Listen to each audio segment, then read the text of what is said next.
સવિતા, હજુ કે ઉઠ્યો પણ નથી. તું નાસ્તો શું કામ તૈયાર કરે છે? તું એક કામ કર, જઈને પહેલા કોમલને ઉઠાડી આવ અને નીચે બોલાવ. કોમલબેનને જ્યારે ઉઠીને આવવું હોય ને ત્યારે આવું હે, પણ તમારે કોમલબેનનું શું કામ છે? ફૈબા એ કોમલબેનને સમજાવવા હશે, રાઈટ ફૈબા? Absolutely right. રાઈટ. કેવી રીતે અમારા બધા લોકોની વાત નહીં માનવાની અને અમારી વિરુદ્ધ જવાનું, પોતાના મનનું ધાર્યું કરી અને એમને બધાને દુખી કરવાનું. Absolutely wrong. આફ્ટર ઓલ તું પણ તારા સાસુની જ વહુ ને, એટલે રિયાલિટી ચેક કર્યા વગર મને બ્લેમ કરવા માંડી ને. અને ભાભીની જેમ તને પણ મારું અહીંયા રહેવાનું ન ગમતું હોય તો હું અત્યારે જ આ ઘર છોડીને ચાલવા માંડું. હું આ ઘરની બહાર ક્યાંય નહીં જાઉં. ગુડ. અને મને ચાન્સ મળતા હું પણ જલ્દી જ તારા ભાઈના ઘરે ધામા નાખવાનો છું, કારણ કે પ્રેમ લાગણી એક તરફ અને વ્યવહાર એક તરફ. ના ના, હું ઘરમાંથી નીકળી જવાની વાત કરીશ અને તથાસ્તુ થઈ જશે તો પ્રોબ્લેમ થઈ જશે. આયશા, તું શું કામ આવું વિચારે છે? આરવ અને કોમલ મારા પોતાના બચ્ચા જેવા જ છે. હું એ લોકોને શું કામ તમારા વિરુદ્ધ ચડાવું?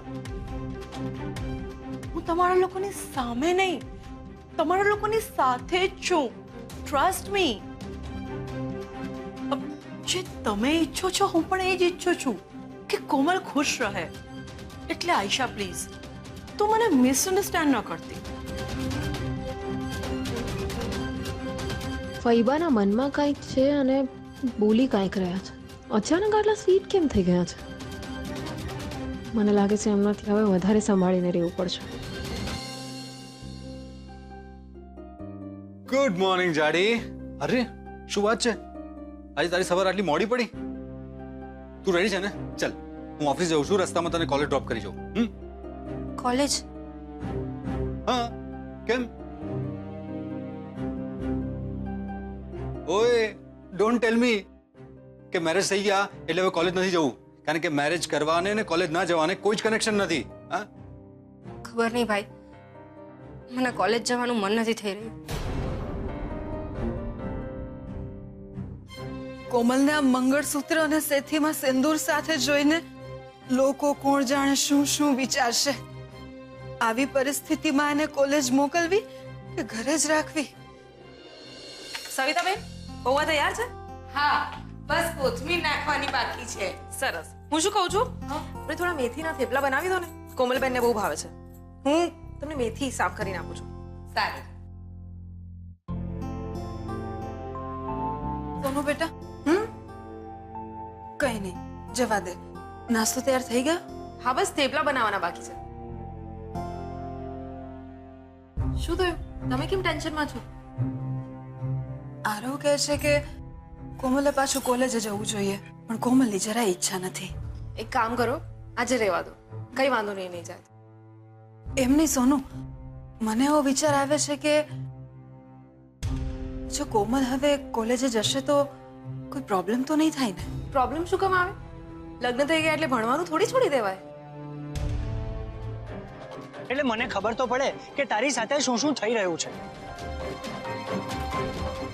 અને કોમલ, જો તે આ વિડિયો કોલ કટ કર્યો કે મંગળસૂત્ર કે સિંદૂર કાઢ્યું તો તને ખબર છે ને શું થશે તે?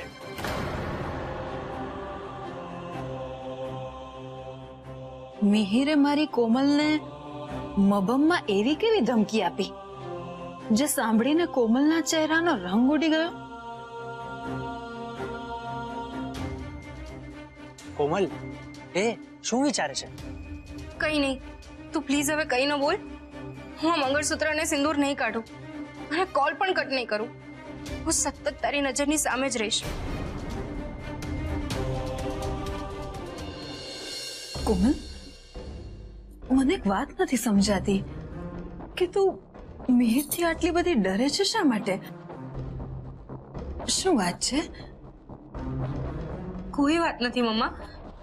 અને જો મિહિર ઈચ્છે છે કે હું મંગળસૂત્ર પહેરેલું અને સેથીમાં સિંદૂર પૂરેલું રાખું તો મારે કરવું તો પડે ને. એક્ઝેક્ટલી. અને મમ્મીજી, તમે પોતે એક પતિવ્રતા પત્ની થઈને તમારી દીકરીને એવી બનતા રોકો છો. અને આઈ એમ રિયલી સોરી મમ્મીજી, પણ કોમલ હવે માત્ર તમારી દીકરી નથી, મારી પત્ની પણ છે. એટલે વગર કામનું એને વળવાનો કે ધમકાવવાનો તમને કોઈ હક નથી. એમ તારા કહેવાથી જ મારી દીકરી તારી પત્ની બની નથી જવાની.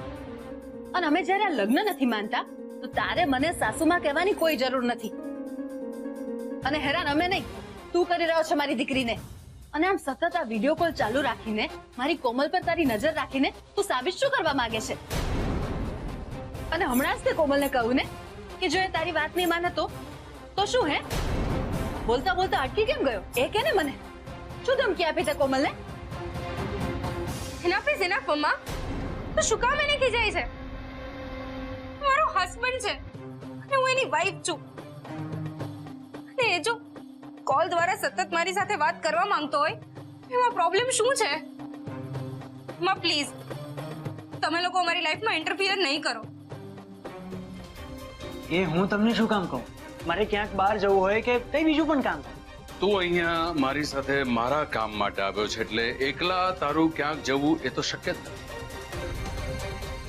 રહી વાત તારા ખાવા પીવાની તો કે ને મને રિક્વેસ્ટ કર, મને કે તને જે જોઈએ એ મંગાવી આપ. ઓહ, એટલે ઇનડાયરેક્ટલી મને તમે તમારી નજર કેદમાં રાખવા માંગો છો, રાઈટ? ઇનડાયરેક્ટલી નહીં, ડાયરેક્ટલી. તું અહીંયા બેઠો બેઠો મારા ઘરે મારી કોમલને નજર કેદ રાખે છે એનું શું? જો તું મારી કોમલને પ્રેમ કરતો હોય તો તારે હું જેમ કહું એમ જ કરવું પડશે બેન.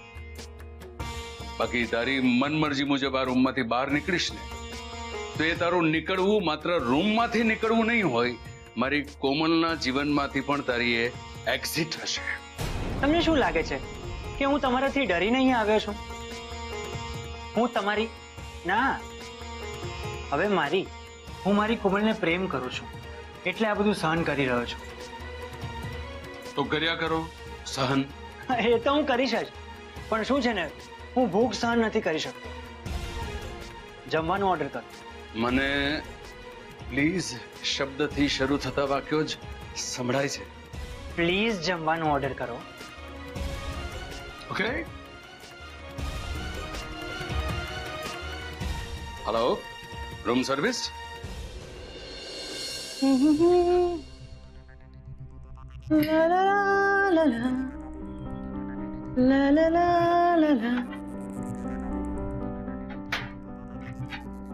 સવિતા, આવો આવો બાપુ આવો. ઓહો માધુરી, કેમ છે તું? એકદમ ફાઇન. તમે કેમ છો? બહુ દિવસે ભૂલા પડ્યા તમે તો. આ જયરાજ ફોન જ નહીં કરે તો મારે ભૂલા જ પડવું પડે ને. સવિતા, ક્યાં છે તારા મોટા શેઠ? મોટા શેઠ કંપનીના કામે હૈદરાબાદ ગયા છે. હું મોટી બેનને બોલાવું છું. હા, તમે આવો, બેસો.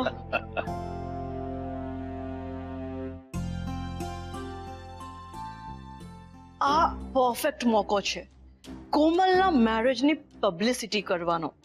શું વાત છે માધુરી?